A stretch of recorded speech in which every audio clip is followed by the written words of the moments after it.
días, bienvenidos. Estamos empezando nuestro tiempo devocional en esta mañana.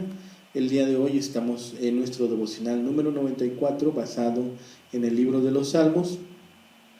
El título de nuestro devocional en esta mañana es Oración a Dios por el castigo justo de los malhechores. Oración a Dios por el castigo justo de los malhechores. Vamos a leer nuestra porción, que en esta mañana es el Salmo 94, que nos va a servir de texto para nuestro devocional en esta mañana. Dice la palabra de Dios, Salmo 94, Jehová, Dios de las venganzas, muéstrate, engrandécete, oh juez de la tierra, da el pago a los soberbios. ¿Hasta cuándo los impíos?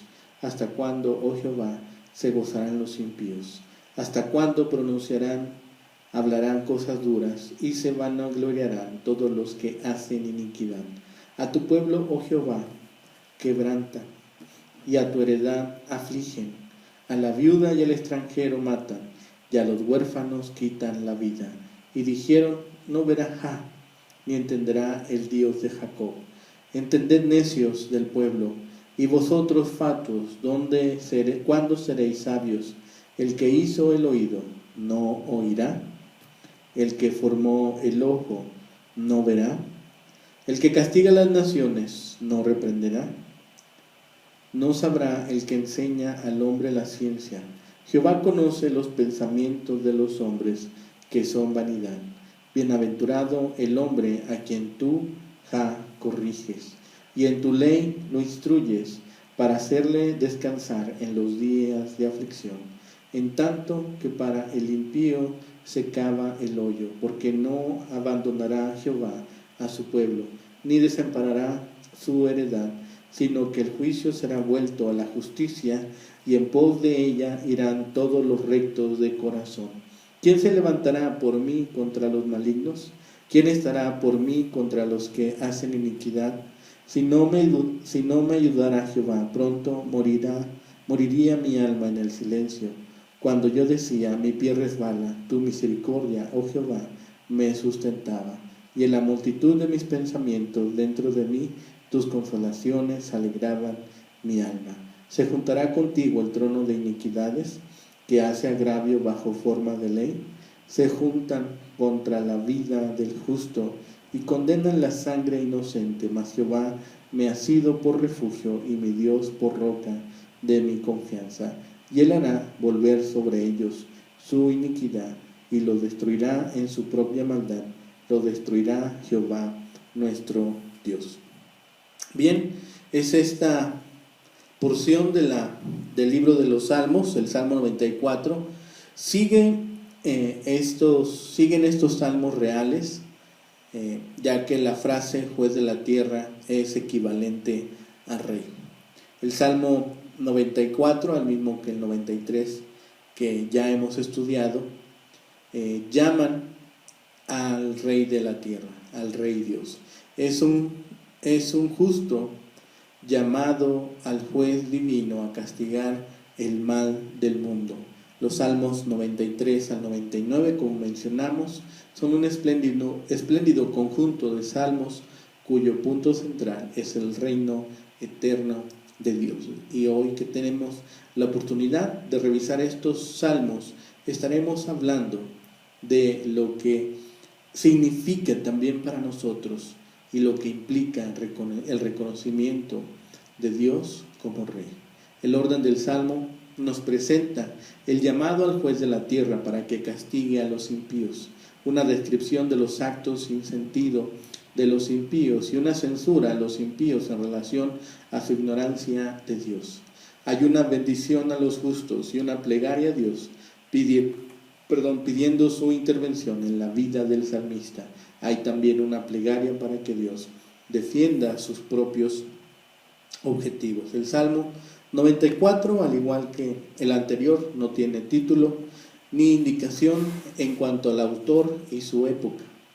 Se puede dividir el Salmo en varias partes y encontraremos la petición a Dios para que se vengue de los inicuos, la reprensión de los obradores de iniquidad, la seguridad confiada de los piadosos, la confianza de los piadosos en Dios y la destrucción de los malos. Este salmo contrasta con el Salmo 93 y con los que le siguen, pues trata de la triste realidad que nos presenta el mundo de hoy, lejos de la victoria total del bien en la era escatológica, es decir, en el final de los tiempos. No se conoce, pues, el autor ni la fecha cuando fue compuesto, pero el tema es bastante actual, porque hay una convicción y terror para los perseguidores del pueblo de Dios.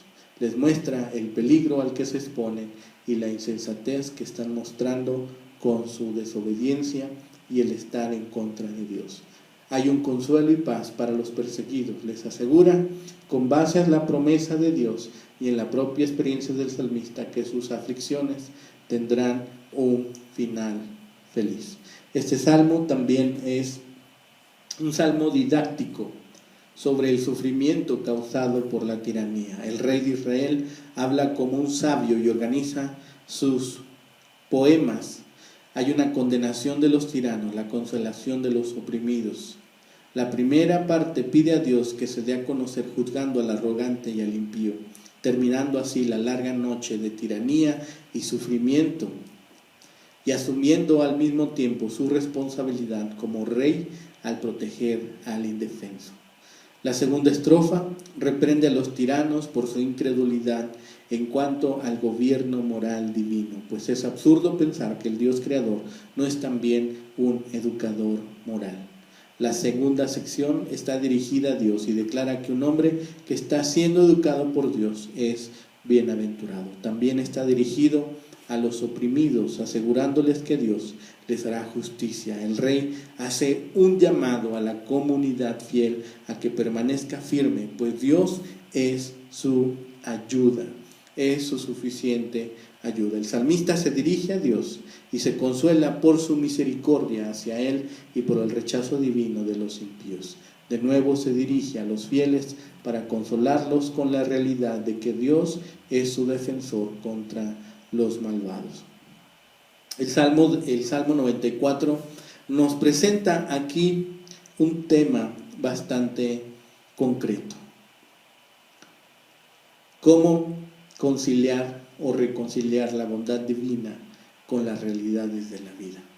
De un lado, relacionamos al Señor con conceptos gratos de justicia y equidad, y del otro, vemos las injusticias y los dolores que se manifiestan en la sociedad. ¿Cómo es posible afirmar a un Dios justo en medio de un mundo lleno de injusticias y desesperanzas? ¿Qué significa hablar de la justicia divina y las manifestaciones gratas de un Dios bueno cuando la realidad nos golpea a cada día? Cuando la realidad nos presenta iniquidades y problemas muy agudos que golpean a cada día a la humanidad. Este salmo es una respuesta tal vez natural al salmo anterior, al Salmo 93, que afirma el reinado divino, y en efecto es una manera de reaccionar a la soberanía de Dios en la vida con las vivencias humanas que manifiestan claras contradicciones e injusticias que son extremadamente difíciles de explicar. En este nuevo salmo hay varias imprecaciones y algunos deseos de venganza que se enfrentan al doloroso realismo de la sociedad y la confianza plena en Dios. Se anteponen pues a las vivencias humanas llenas de maldad y la esperanza en el Señor que responde al clamor y la desgarradora desesperanza de la gente de fe. Las invocaciones de venganza en este salmo se encuentran con alguna frecuencia en algunas otras partes del libro de los Salmos. Son expresiones que surgen de lo más profundo e íntimo del espíritu humano. Tal vez hieran algunas susceptibilidades, tal vez diera la imagen equivocada de que estamos hablando de un libro de odio, pero en ningún momento está hablando de algo extraño a nuestro corazón, a algo extraño a nuestras vidas. Esos pensamientos, a veces involuntarios, son y nacen de lo más profundo de nuestro ser, de lo más profundo e íntimo del espíritu humano. Son clamores, sí, intensos y sentidos, pero también son gritos desgarradores de personas que imploran la intervención de Dios para que les haga justicia. Son quejidos que nacen del profundo del alma. Más que una expresión irracional de deseos impuros de venganza o impropios de venganza, fundamentados en la inmadurez, la frustración y la impotencia, los salmos en estas oraciones imploran la manifestación plena y grata de la justicia divina. Este salmo es un buen ejemplo de este tipo de clamor sentido por la revelación de la justicia divina. No es venganza impropia, irracional o caprichosa que no perdona la que pide el salmista, sino la intervención divina que propicie la manifestación plena de la justicia, que es el establecimiento del orden divino que ha sido violado e interrumpido por las acciones injustas de gente arrogante. Es así como este salmo se vuelve de naturaleza universal y general. Es un salmo que tiene este ambiente psicológico donde nos muestran a una persona herida que clama a Dios por la implantación de la justicia. Un adorador que al verse huérfano de seguridad en las instituciones humanas se presenta delante de Dios para reclamar su intervención redentora y justa. No hay mejor tribunal, no hay mejor lugar al cual podríamos nosotros presentarnos, al cual pudiéramos nosotros llegar y presentar nuestra queja. Es pues en los primeros versículos que nos presentan esta introducción, del versículo 1 al 7, la sección inicial del poema revela un claro sentido de urgencia, impaciencia y fuerza. El salmista se presenta ante Dios implorando su intervención adecuada y justa. Los imperativos que se utilizan en el Salmo ponen de manifiesto la naturaleza y profundidad de la crisis.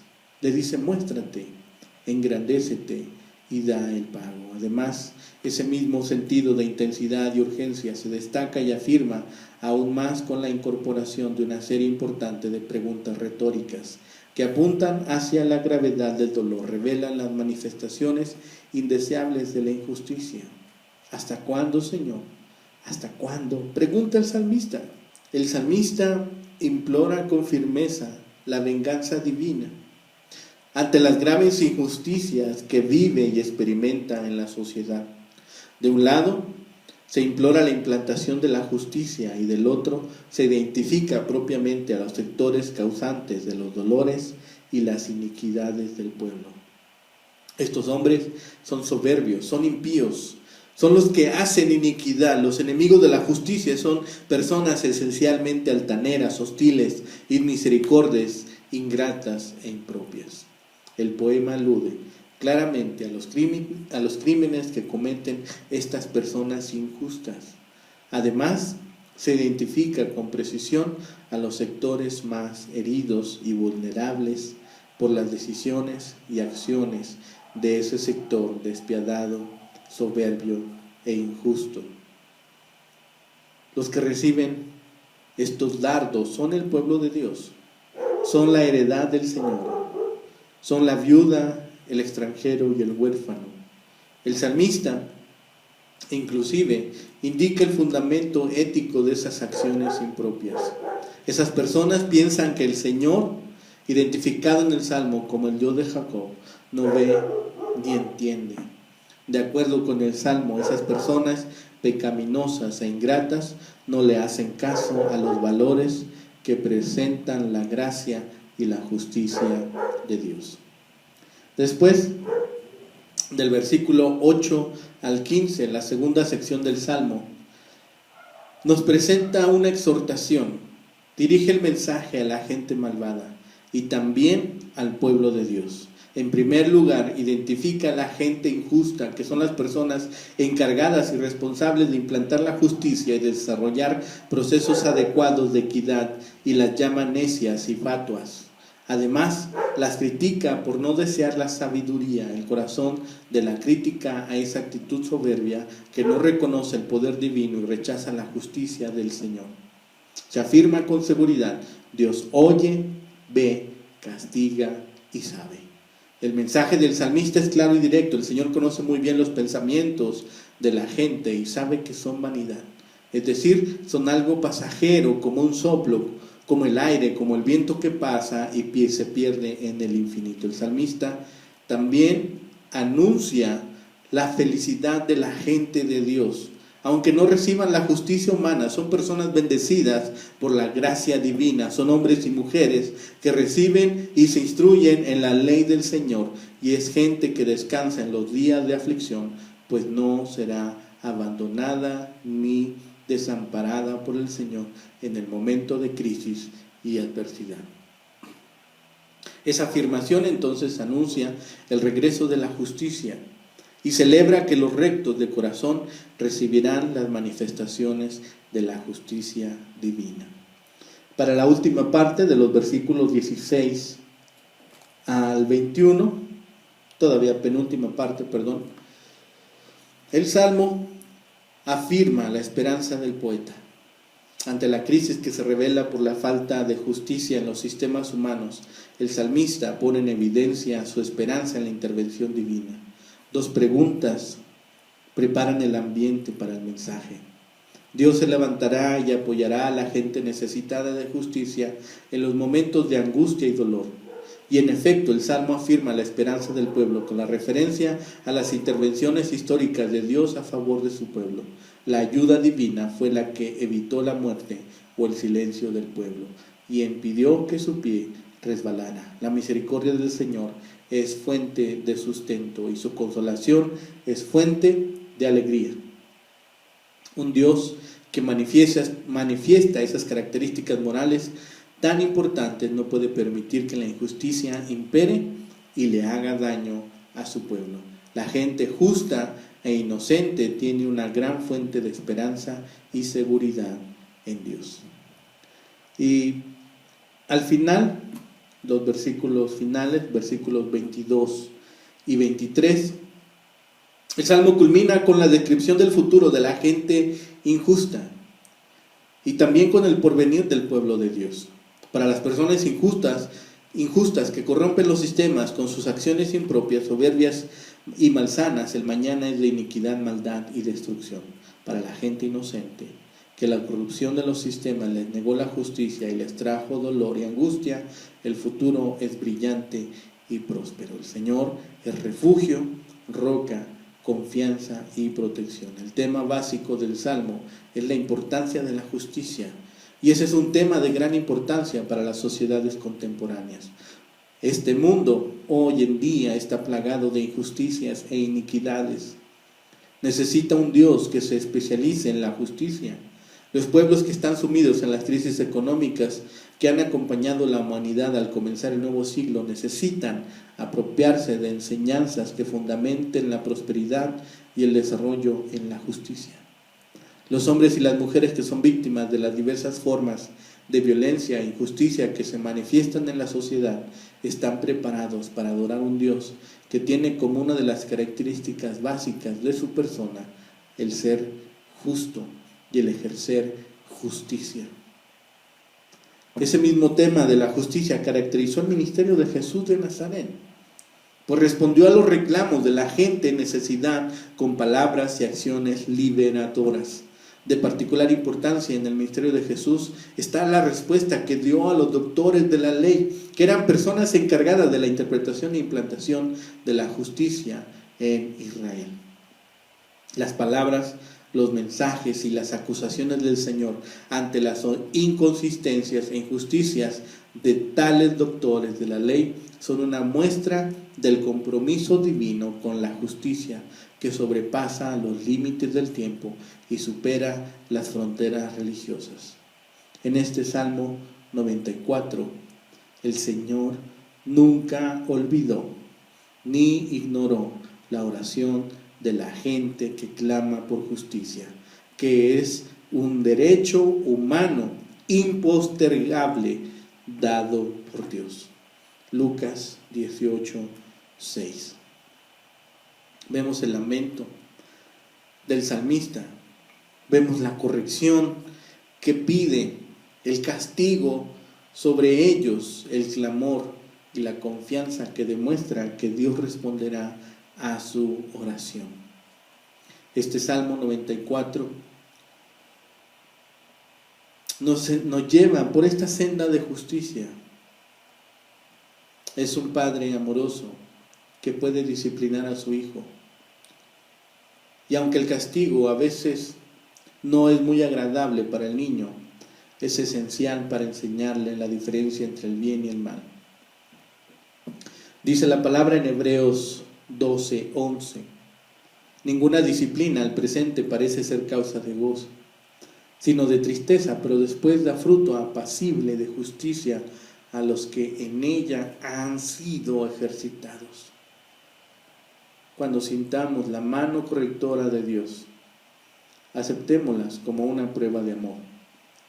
Tomemos conciencia de que Dios nos impulsa a seguir sus sendas, a pesar de nuestra obstinación por andar por nuestros propios caminos.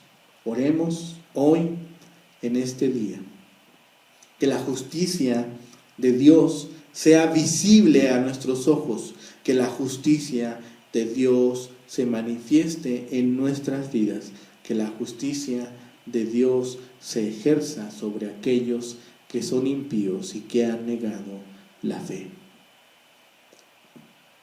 Que cada quien reciba recompensa según sus propios actos y que ellos sean pagados por Dios.